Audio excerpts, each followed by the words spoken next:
सो रो का यूनिट हो गया KG per metre cube. What will be the unit of G? Metre per second square multiplied by. What will be the unit of H? Metre. Height है, metre ही होगा, metre. So metre into metre. Metre cube को cancel कर देगा और क्या बच जाएगा यहाँ पर? सिर्फ और सिर्फ मीटर. सो यूनिट क्या बच गया यहाँ पर? KG divided by metre per second square. क्या ये प्रेशर का यूनिट है? क्या ये प्रेशर का यूनिट है? जल्दी बताइए. प्रेशर का यूनिट क्या होता है?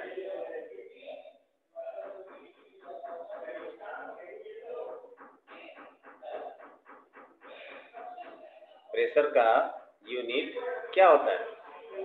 दैट इज, प्रेशर का फॉर्मूला क्या था? Force upon area. फोर्स का यूनिट क्या है? न्यूटन. और एरिया का क्या हो जाएगा? Metre square. तो प्रेशर का यूनिट क्या हो जाएगा? Newton per metre square. या इसी को हम लोग क्या बोलते हैं? अगर एसआई यूनिट की बात करें तो हम लोग इसको हम लोग क्या बोलते हैं? पास्कल. पास्कल. हाँ. सो अगर मैं न्यूटन के जगह केजी मीटर और सेकेंड का टर्म इस्तेमाल करूं तो उसको मैं क्या लिख सकता हूं? न्यूटन की जगह KG metre per second square और डिवाइडेड बाय मीटर स्क्वायर करेंगे तो यहाँ पर मीटर स्क्वायर से मल्टीप्लाई कर देंगे. देखो क्या आता है? मीटर से मीटर ये कैंसिल, तो क्या आ जाएगा? KG divided by metre per second. क्या ये क्वांटिटी और ये क्वांटिटी सेम है? ये क्वांटिटी और ये क्वांटिटी सेम है.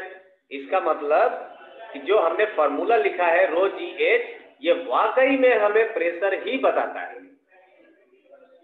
ये पॉइंट क्लियर है सबको? ये सबको समझ में आ गया? दैट इज, प्रेशर का जो फॉर्मूला होता है वो हो जाता है रो. किसका? रो होता है density of fluid. G acceleration due to gravity है. और एच क्या है? H is the height from the free surface. इसको हम लोग क्या बोलते हैं? Free surface. Free surface of fluid.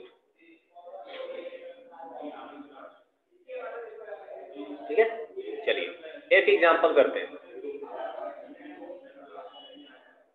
एक एग्जांपल करते हैं हम लोग.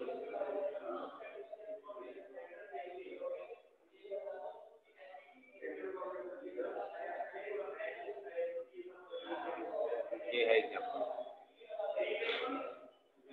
मान लीजिए कि आपके पास है एक लोटा. लोटा जानते हो ना? ये आपके पास है लोटा. वाह, कितना बढ़िया लोटा बन गया. और इसके अंदर है ब्लू पानी. ब्लू पानी. हमें बताना है इस पॉइंट पर प्रेशर कितना लग रहा होगा. अगर इसका जो हाइट दिया गया है, ये लोटा कितना लंबा चौड़ा होता है? ज्यादा बड़ा छोटा तो होता नहीं है. ये कितना हो जाएगा? मान लो ये हो जाएगा 20 सेंटीमीटर के बराबर. 20 सेंटीमीटर. और ये है क्या है? वाटर. कोई हमें बताए वाटर का डेंसिटी क्या होता है? वाटर का डेंसिटी क्या होता है?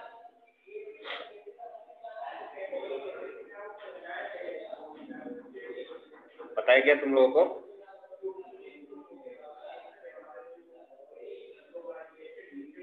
Ajit, Vinayak, Shubham, Faraz, what is the density of water? हाँ, 1000 metre cube KG per metre cube होगा में।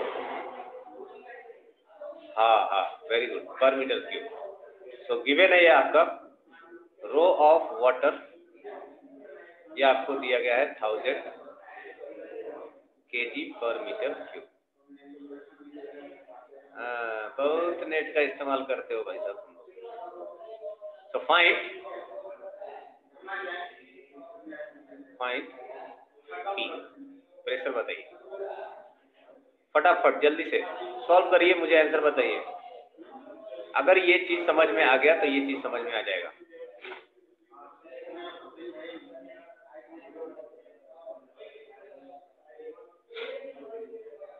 जल्दी से बताइए।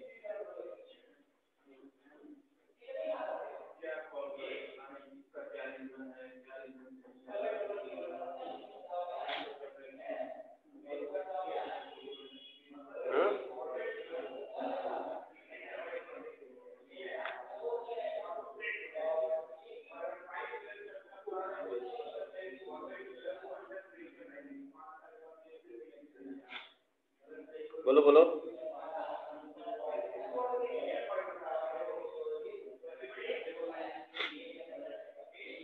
ओके, अनुष्का का आंसर आ गया है 2000 KG per metre per second square. You can convert it into newton per metre square, you can write it as a newton per metre square, कोई दिक्कत नहीं है। KG metre per second square लिखना जरूरी नहीं है, ये मैंने कंपेयर किया है जस्ट। लेकिन यूनिट ऑफ जो प्रेशर है वो पास्कल ही है ना, that is Newton per metre square. तो आप आगे जब भी लिखेंगे तो न्यूटन पर मीटर स्क्वायर के फॉर्म में लिखिए या पास्कल के फॉर्म में लिखिए।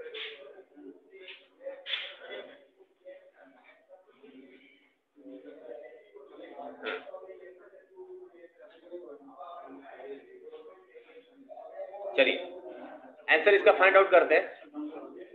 हमें फाइंड आउट करना है प्रेशर, और हम लोग जानते हैं कि प्रेशर इज इक्वल टू होता है रो इंटू जी इंटू एच। रो किसका? जो फ्लूइड है, जो लिक्विड है उसका डेंसिटी, जो कि हमें दिया गया है 1000, करेक्ट। जी ये तो पहले से पता है, और एच का वैल्यू देखिए यहां पर दिया गया है। इसमें इंपॉर्टेंट पॉइंट क्या है, जो आपको एच दिया गया है वो सेंटीमीटर में दिया गया है। हमें किस में चाहिए? एसआई यूनिट मीटर में। जो एच चाहिए वो किस में चाहिए? ये हमें चाहिए मीटर में,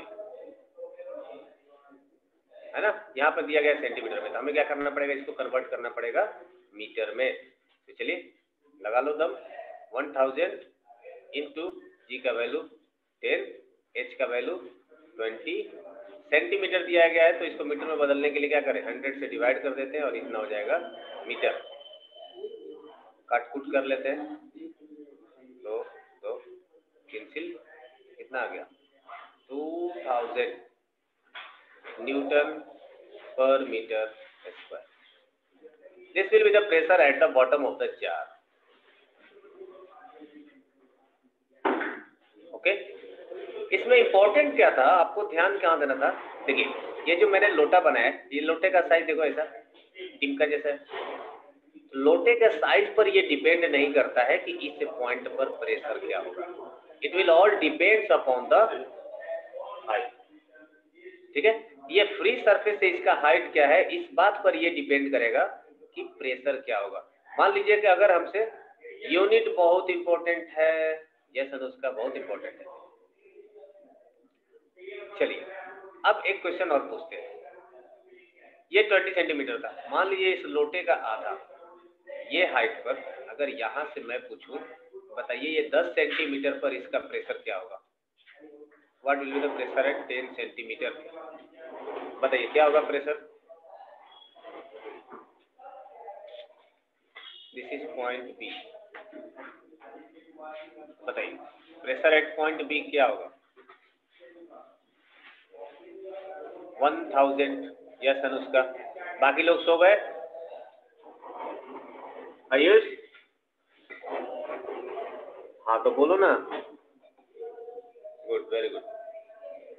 सो पीवी इज इक्वल टू कितना हो जाएगा, that will be the equals to 1000 newton per metre square.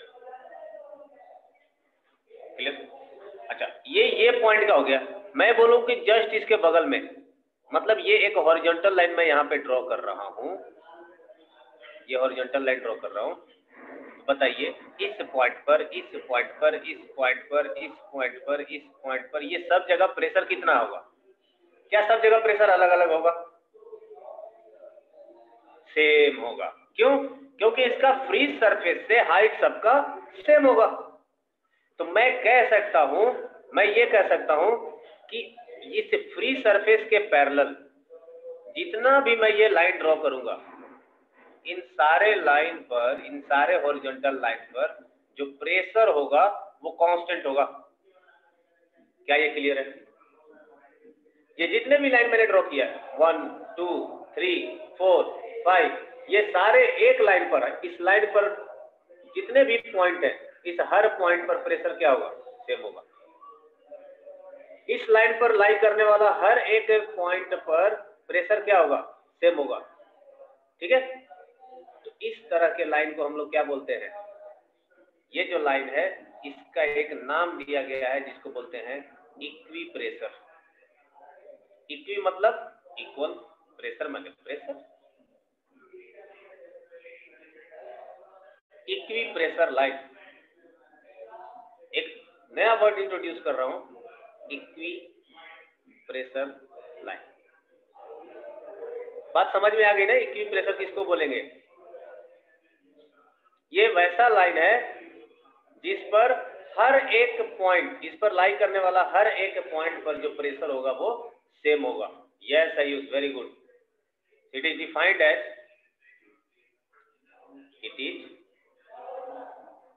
it is defined as a line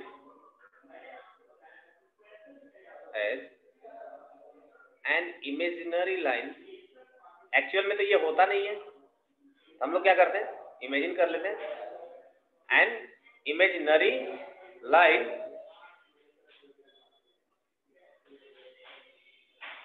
on which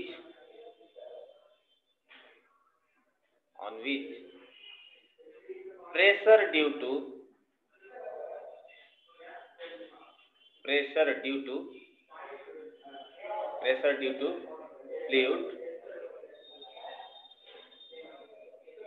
fluid is constant। ठीक है? आई होप ये क्लियर होगा। यहां तक किसी को कुछ डाउट है क्या? कुछ पूछना है?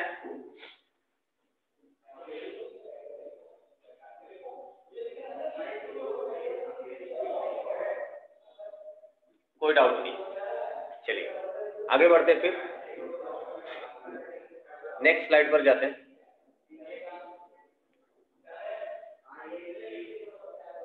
Some important points about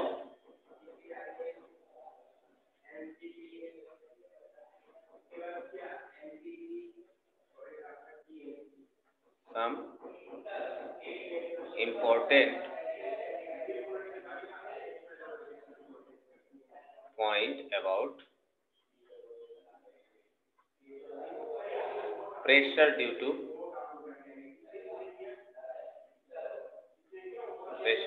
fluid।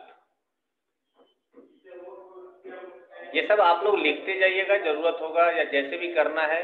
मैं आप लोगों को बाद में नोट्स नहीं प्रोवाइड करने वाला हूँ, बिकॉज आप क्लास में प्रेजेंट रहिए, क्लास में ही देखिए, क्लास में सब कुछ कीजिए,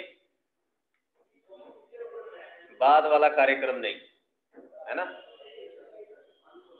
जो भी करना है अभी, देन एंड दियर, जितना पूछना है अभी पूछिए।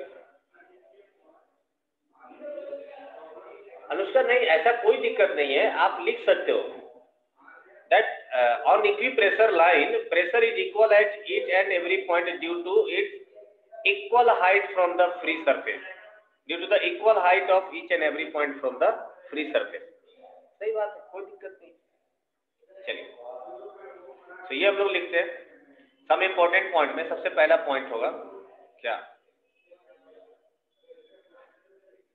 Pressure due to fluid. Pressure को शॉर्ट में पीआर लिखते हैं। बार बार नहीं लिखेंगे। प्रेशर ड्यू टू फ्लूइड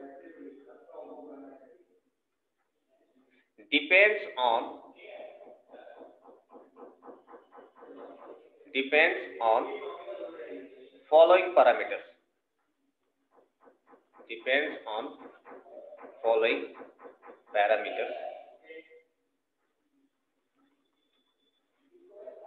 ठीक है, यहां पर लिख देते हैं पैरामीटर। ठीक है, यहां पर लिख देते हैं relation,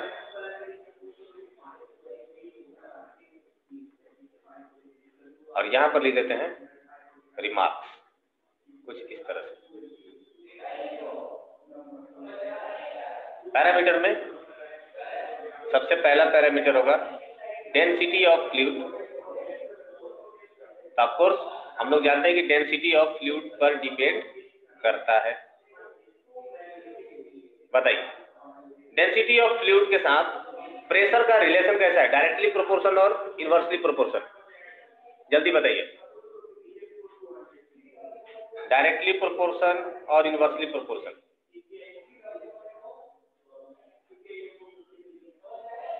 directly proportion, very good.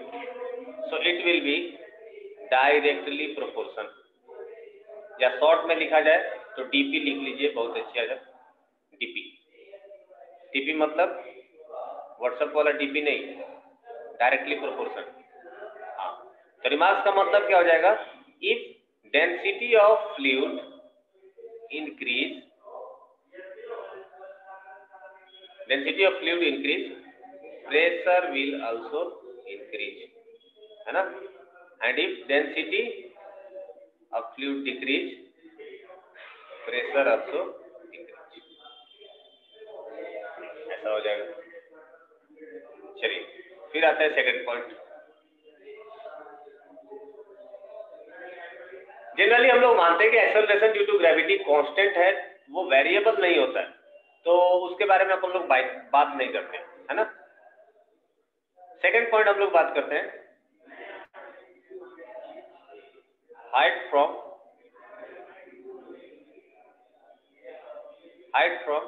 Free surface.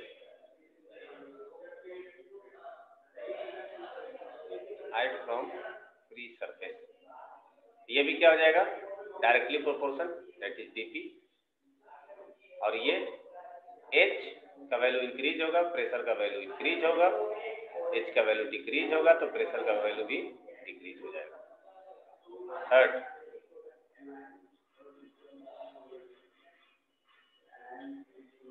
Shape of container. Shape of container, क्या pressure due to fluid shape of container पर डिपेंड करता है?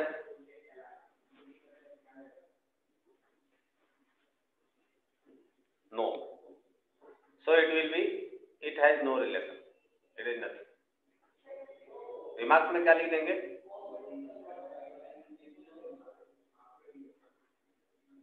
रिमार्क्स में लिख देते हैं, अरे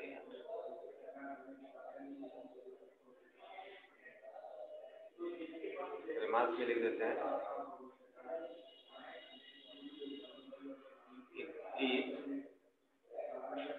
pressure due to fluid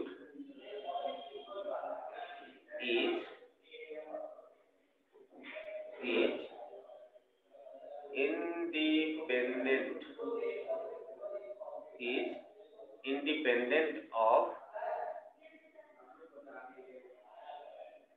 shape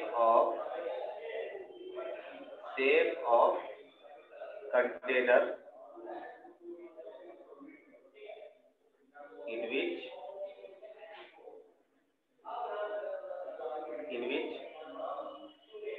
it is placed। ठीक है, यहां तक क्लियर है सबको? इसका मार्किंग कुछ एबीसीडी कर देते हैं, ये ए हो गया, ये बी हो जाएगा, ये हो जाएगा। चलिए सेकंड पॉइंट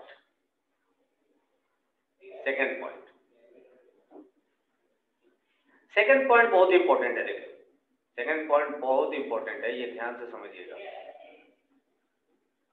शायद बहुत लोगों को पहले से पता भी होगा या नहीं भी पता होगा। सेकंड पॉइंट बहुत इंपॉर्टेंट है और वो क्या है कि pressure due two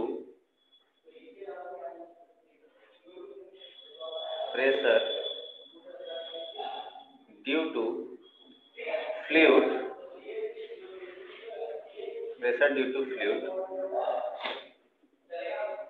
is always, याद रखना ये मैं ऑलवेज लिख रहा हूँ, ऑलवेज टर्म बहुत कम इस्तेमाल होता है। ऑलवेज परपेंडिकुलर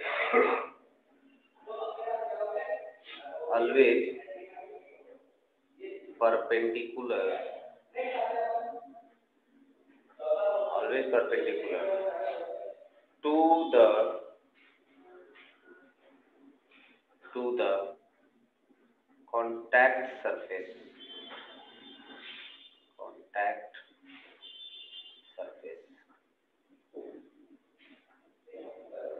ये बात हजम हुई सबको? समझ में आया? अंग्रेजी में लिखा हूं। The pressure due to fluid is always perpendicular to contact surface. इसका मतलब क्या है? इसका मतलब होता है ऐसे, देखो मान लीजिए ये आपने ऐसा रखा कंटेनर, और कंटेनर कुछ आपका इस तरह का है, ऐसा है, फिर ऐसा है, फिर ऐसा है, एंड देन फिर ऐसा है।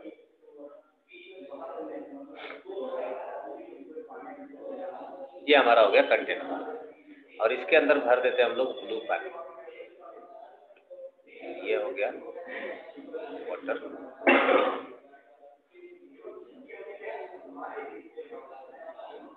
चलिए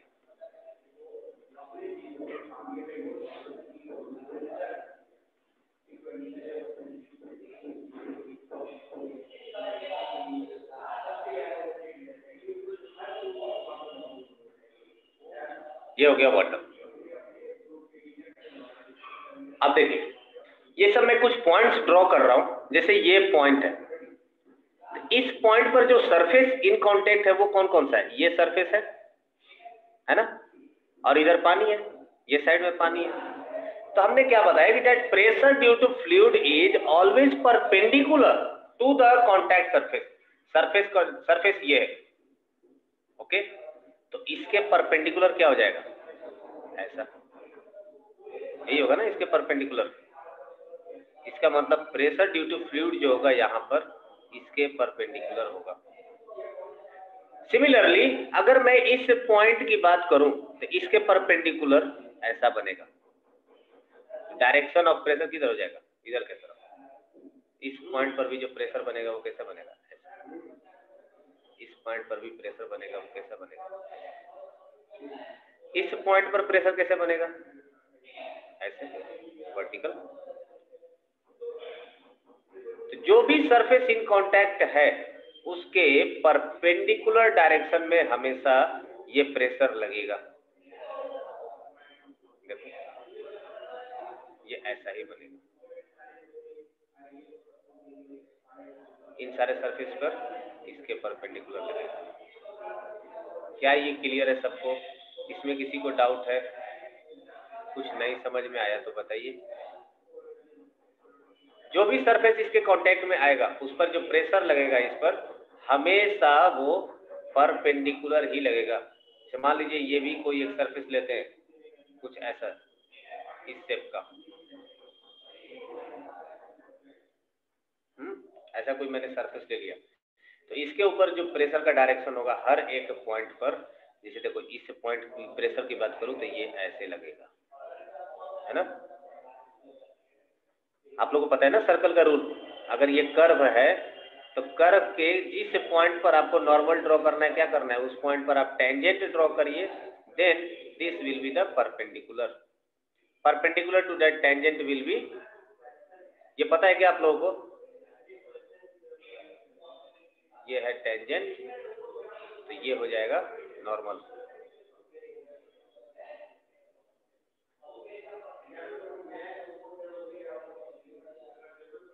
जो फ्लूइड है वो डायरेक्टली, वो इनडायरेक्टली कंटेनर पे प्रेशर लगा रहा है परपेंडिकुलर। अनुष्का ये तो बात सही है कि आप जो भी कंटेनर में फ्लूइड को रखते हो वो कंटेनर के ऊपर प्रेशर लगाता है ना, तो इनडायरेक्टली वो तो कंटेनर के ऊपर हमेशा प्रेशर लगा रहा होता है। लेकिन मैं बोल रहा हूं कि जैसे मान लो कि आप किसी फ्लूइड में कोई ऑब्जेक्ट आपने डुबा रखा है, तो वो उस पर भी वो प्रेशर लगाएगा और हमेशा किधर लगाएगा, उसके परपेंडिकुलर, जो भी उसका सरफेस होगा उसके परपेंडिकुलर लगाएगा। अब ये प्लेन सरफेस का परपेंडिकुलर बनाना तो बहुत आसान होता है, ये एक प्लेन सरफेस है, इसके परपेंडिकुलर ऐसा बनेगा, ये 90 डिग्री हो गया। लेकिन जब बात अगर कर्व सरफेस का होगा, कुछ ऐसा सरफेस होगा कर्व, तो इस पॉइंट पर अगर हमें ड्रॉ करना होगा परपेंडिकुलर, तो कैसे करेंगे? सबसे पहले यहाँ पर एक टेंजेंट ड्रॉ कर लीजिए ऐसा, एंड देन इसके परपेंडिकुलर होगा, इसी को नॉर्मल कहेंगे। इस पॉइंट पर ड्रॉ करना है। यस यस यस, जैसे कि रिफ्लेक्शन ऑफ लाइट में करते थे वैसा। यहाँ पर भी एक टेंजेंट ड्रॉ कर लीजिए and this will be your normal. यहाँ पर ऐसा टेंजेंट ड्रॉ कर लीजिए, इसके नॉर्मल ऐसा।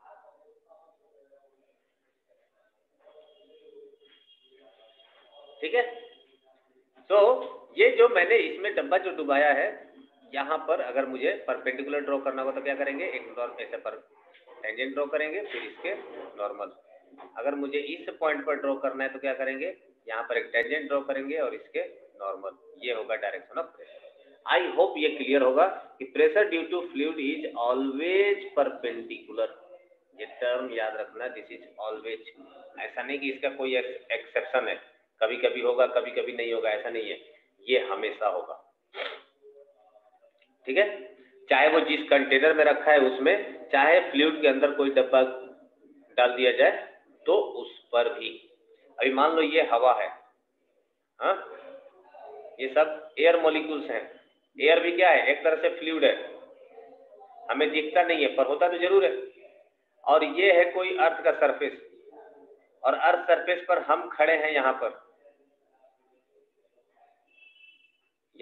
कहीं पर भी हम खड़े हैं। इतना बड़ा मुंडी है, ये हो गया शरीर, ये हो गया हाथ, ये हो गया पैर। तो इस एयर के वजह से भी सब जगह हमारे मुंडी पर भी चारों तरफ से प्रेशर पड़ रहा होगा, ऐसा एयर प्रेशर। जरूरी नहीं कि ये हमेशा लिक्विड में ही हो। मैंने बताया था कि लिक्विड हो या गैस हो, ये सबको फ्लूइड बोलते हैं, और अगर आप इसके अंदर हैं तो आपके ऊपर प्रेशर पड़ रहा होगा। क्या ये क्लियर है सबको? यहाँ तक, यहाँ तक किसी को डाउट है तो बताइए, अदरवाइज आगे बढ़ते हैं।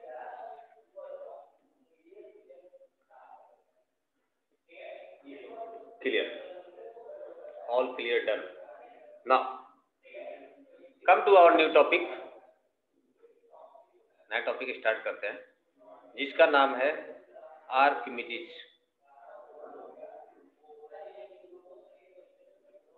Archimedes principal.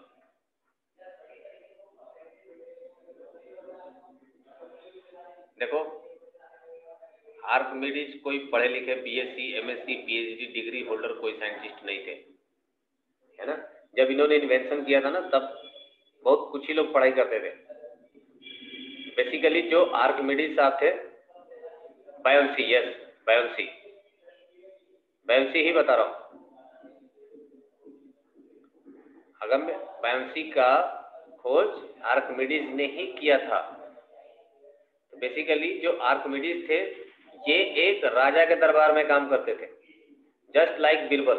बीरबल कैसे थे? अकबर के दरबार में।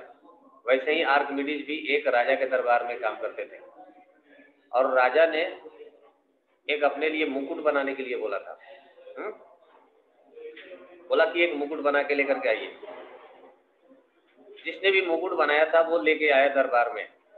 हाँ, उसने बोला कि 100% खारा सोना है सर, 100% सोना है। राजा ने बोला ये मैं कैसे मान लूं? तो राजा ने ऑर्डर दिया किसको? आर्किमिडीज को, कि तुम हमें ये प्रूफ करके बताओ, है ना, ये हमें प्रूफ करके बताओ कि ये सोना प्योर है कि नहीं है। आर्किमिडीज बहुत परेशान थे बेचारे। फिर इन्होंने क्या किया, एक दिन ऐसे ही नहा रहे थे बाथरूम में, और नहाते रहते ये सब, ये रियल है, रियल है, no no no, it is real, point very good, real. नहाते नहाते उन्होंने बाल्टी में कुछ तो एक्सपेरिमेंट किया होगा, टब वगैरह, उसमें पानी ले रखा था, और उस पानी के अंदर उन्होंने कुछ बर्तन, टॉय वगैरह कुछ भी डुबाया होगा। इससे उन्होंने एक नया इन्वेंशन किया, एंड वहां से वो चिल्लाते चिल्लाते निकले, क्या, यूरेका। ये तो फेमस स्टोरी है, सब लोग जानते हैं, है ना। यूरेका मतलब आई गॉट इट, मुझे पता चल गया, आई गॉट इट, ऐसा जाकर के उन्होंने राजा को बताया। और फिर उन्होंने उनके इस बताए हुए प्रिंसिपल को लोगों ने बहुत ही वाइडली यूज किया, उसको बहुत बड़ा एक्सेप्टेंस मिला, not only in the field of physics. ये सिर्फ और सिर्फ ऐसा नहीं कि ये प्रिंसिपल दे करके वो मर गए, उन्होंने और भी मैथमेटिक्स में भी, मैथमेटिक्स, ट्रिग्नोमेट्री में भी उन्होंने अपने अपने कुछ थ्योरीज बताए थे, जिसको लोगों ने इस्तेमाल किया था। उनका ही ट्रिग्नोमेट्री का थ्योरी दिया हुआ है कि हम लोग जो पिरामिड देखते हो ना, पिरामिड, पिरामिड में भी उनके प्रिंसिपल का इस्तेमाल हुआ था। हाँ, तो आर्किमिडीज अपने जमाने के बहुत बड़े साइंटिस्ट थे। जब कोई पढ़ाता नहीं था, कोई कुछ करता नहीं था, वो सिर्फ अपने बदौलत, बिना किसी से शिक्षा लिए, वो अपने बदौलत ये सारा रिसर्च किए थे। So now the term is principle. उनका था क्या, ऐसा उन्होंने क्या, उसने यूरेका कर लिया, उसको क्या मिल गया था, वो क्या समझ गए थे, वो समझ ये गए थे कि दैट इज, देखते हैं, देखो आर्किमिडीज प्रिंसिपल क्या है वो लिखता हूं, that it says that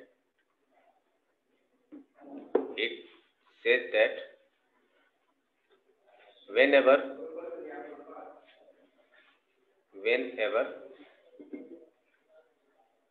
an object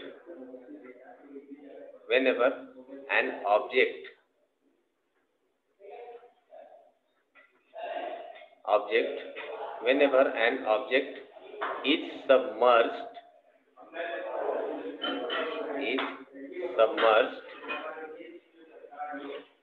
fully or partially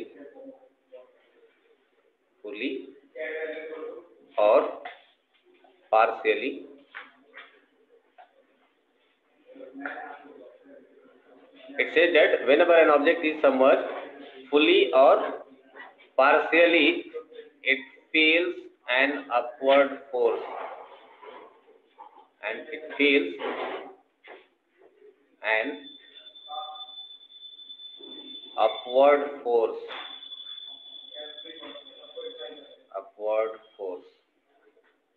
due to fluid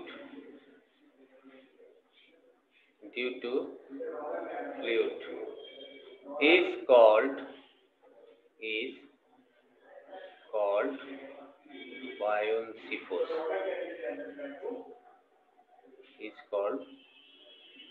buoyancy force.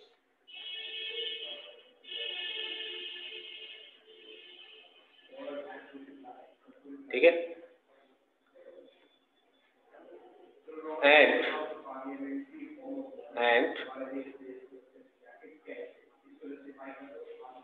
and buoyant force is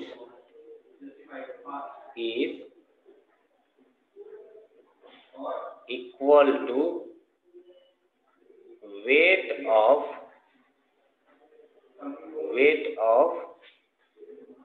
water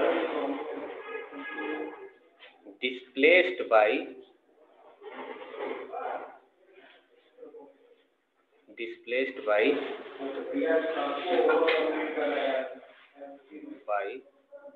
the object।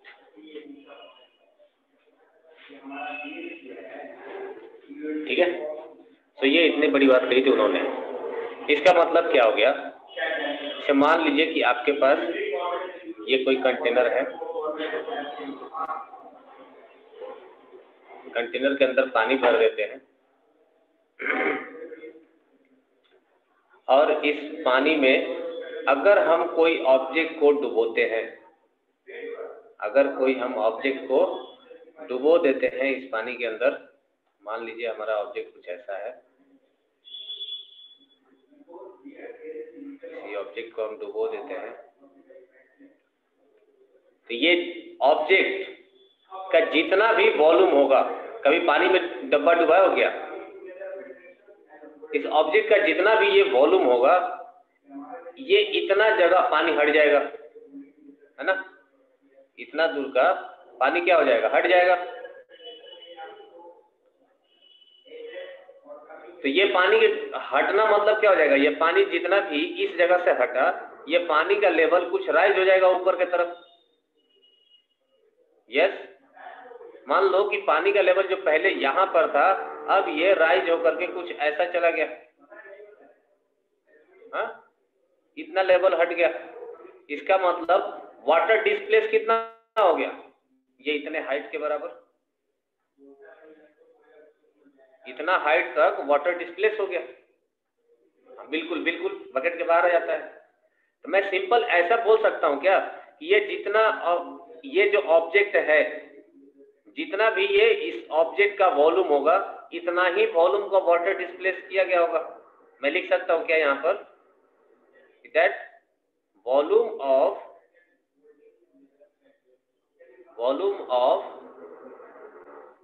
water displaced,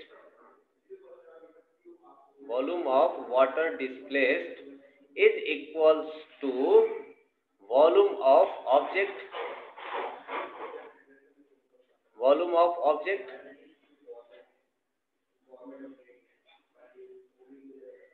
क्या इससे आप सब लोग सहमत हैं? ये पॉइंट क्लियर है सबको?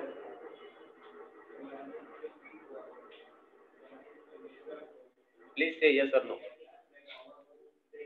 जितना इस ऑब्जेक्ट का वॉल्यूम होगा, उतना ही उस पानी का वॉल्यूम भी या कोई भी फ्लूइड होगा वो डिस्प्लेस हुआ होगा। Yes, very good. तो अगर ये आप समझ गए कि volume of water displace is equal to volume of object, तो can we find out the weight of liquid displace? Can we find out weight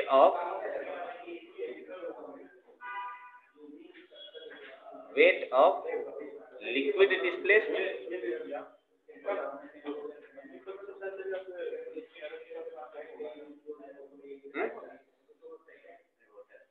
ये वेट ऑफ लिक्विड कितना हो जाएगा? वेट कैसे निकालेंगे? That weight of liquid, weight of liquid कितना हो जाएगा? Mass of liquid, mass of liquid into जी, सही है ना? और मास ऑफ लिक्विड कितने के बराबर होगा? इसको मान लेते हैं equation number 1, this is equation number 1। Mass of liquid कितने के बराबर होगा? मास ऑफ लिक्विड ये बराबर हो जाएगा कितने के? रो इंटू भी के बराबर। This is equation number 2। इसमें किसी को डाउट है क्या?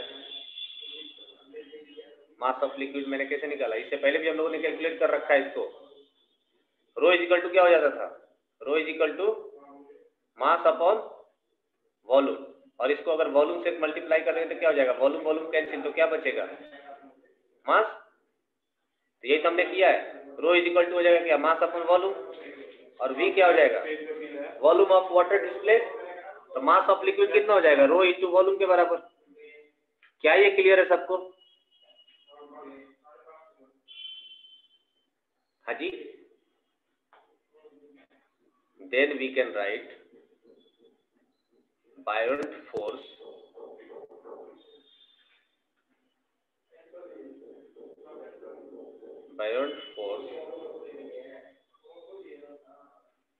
Equals to weight of liquid displaced is equal to, क्या करें, मास इंटू जी कर देते हैं, और मास कितना है, रो इंटू वी के बराबर, तो ये कितना हो जाएगा, rho into V into G. Very very important.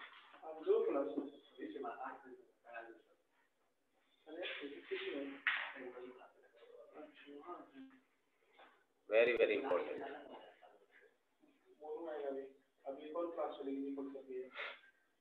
क्या ये क्लियर है सबको? इसमें किसी को डाउट है?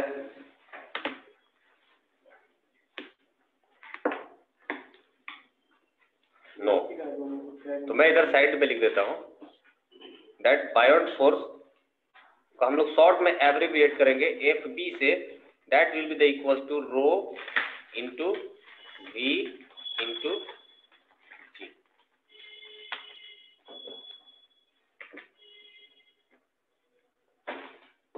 जहां पर रो क्या है, रो इज डेंसिटी ऑफ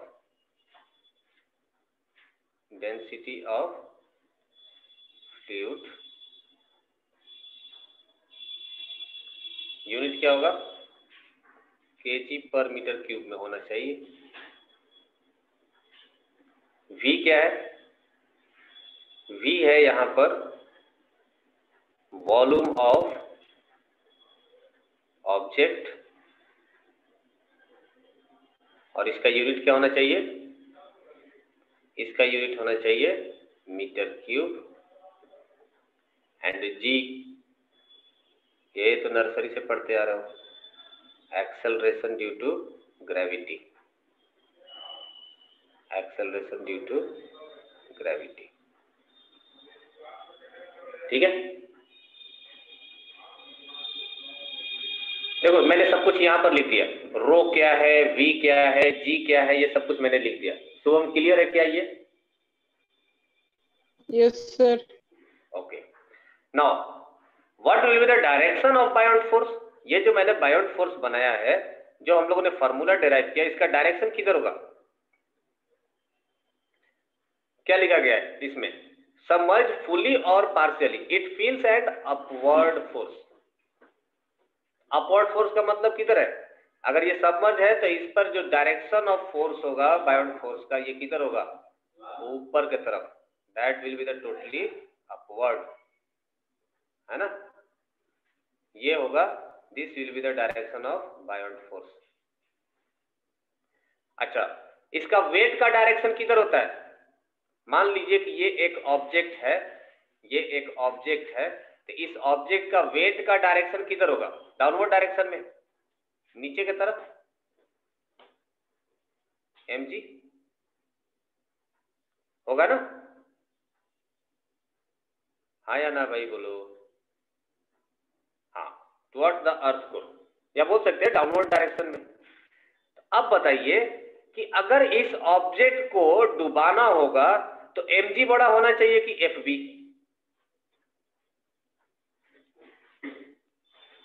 ये ऑब्जेक्ट कब डूब जाएगा पानी के अंदर, जब mg बड़ा होगा। अनुष्का fb क्यों? अगर fb बड़ा होगा तब तो ये पानी से बाहर निकल जाएगा ना ऊपर की तरफ, क्योंकि अपवर्ड फोर्स ज्यादा हो जाएगा mg से। हाँ, तो अगर वाटर में डुबाना होगा या फ्लूइड में डुबाना होगा तो हमें क्या करना पड़ेगा, mg फोर्स को बड़ा करना पड़ेगा, किससे, बायोट फोर्स से। हाँ, और अगर पानी में इसको तैरना होगा तो क्या करना पड़ेगा, fv फोर्स को बड़ा होना पड़ेगा mg से। क्या ये पॉइंट क्लियर है? नेक्स्ट स्लाइड पर आगे बढ़ते हैं, नेक्स्ट स्लाइड पर कंडीशन फॉर,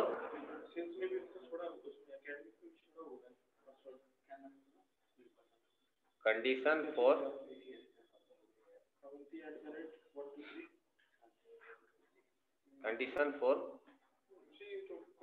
फ्लोटिंग, है ना। तो हमारा फिगर कैसा था, कुछ याद होगा तो देखिए, इस तरह का ऑब्जेक्ट था और इसके ऊपर की तरफ लग रहा था क्या, buoyant force, that is force due to fluid, और नीचे की तरफ क्या लग रहा था, mg force, now condition number one,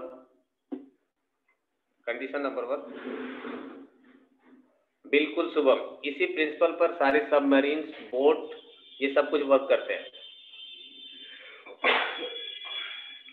ठीक है, तो कंडीशन नंबर 1 है if mg greater than fb।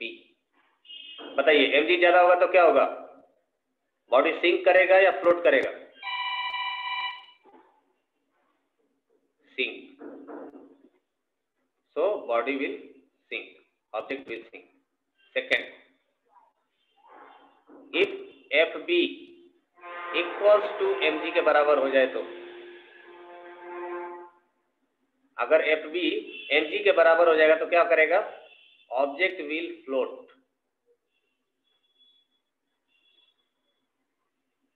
Object will float,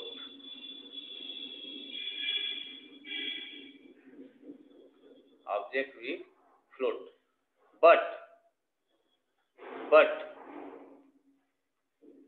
but object will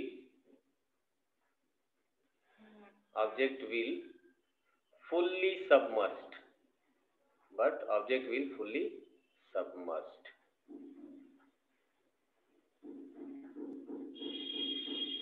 ठीक है, हाँ, ऑब्जेक्ट फ्लोट करेगा। एंड थर्ड पॉइंट, अगर एफ बी बड़ा हो गया mg से तो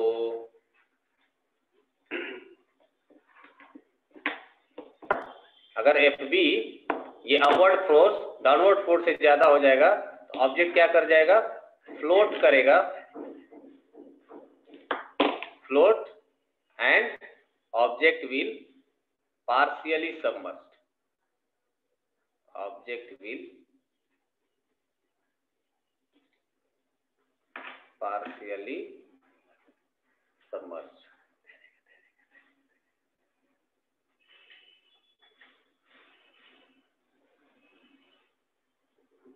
ठीक है,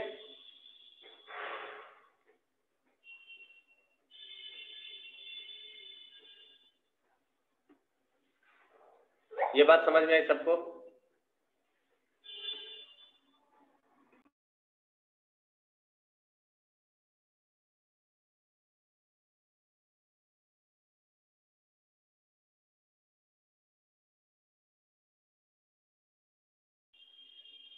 क्लियर है क्या सबको? किसी को डाउट है?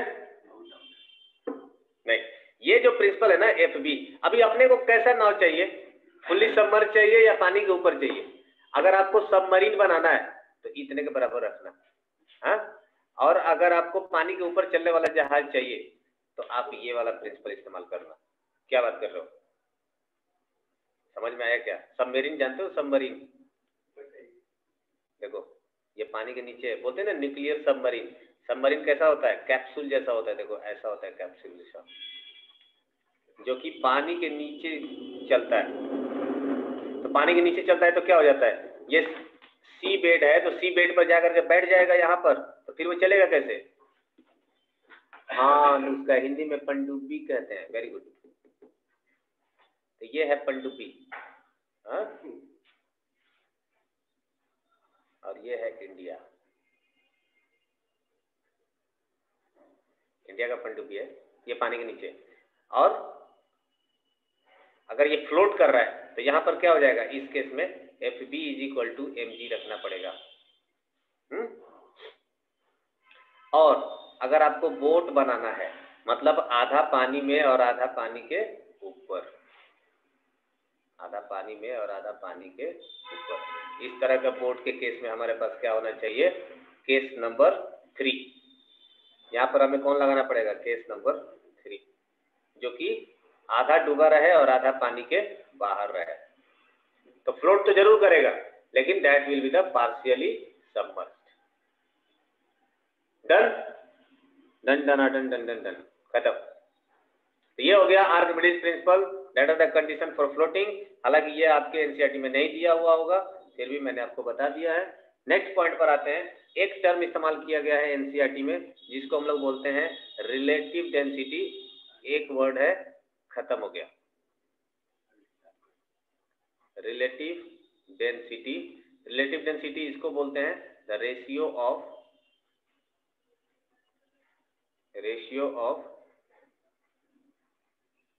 Density of any object with respect to water,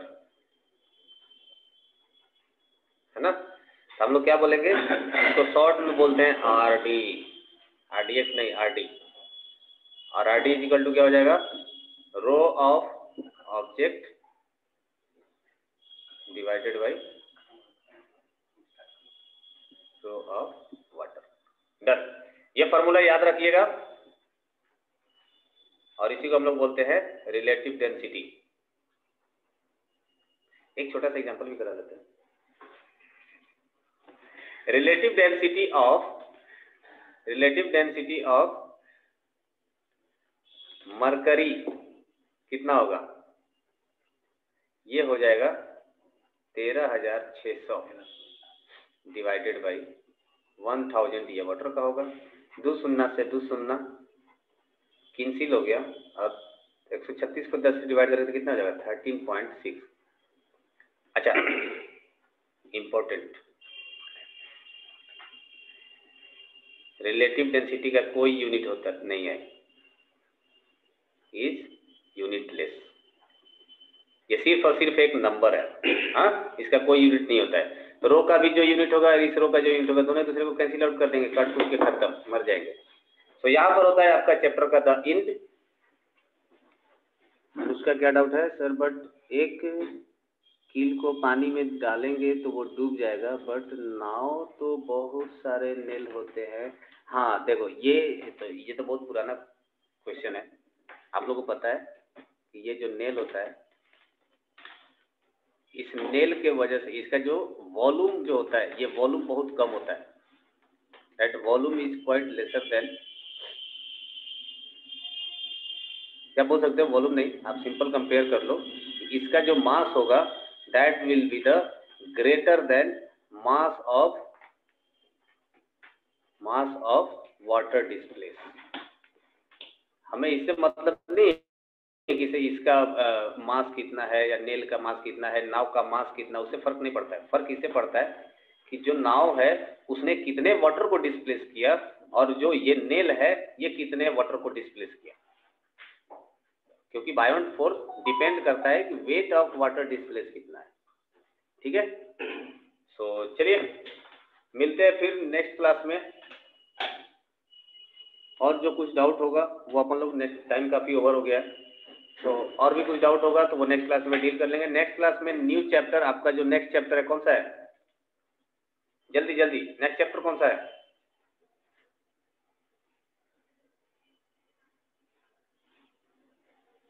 sound. So next class में साउंड स्टार्ट कर लेंगे।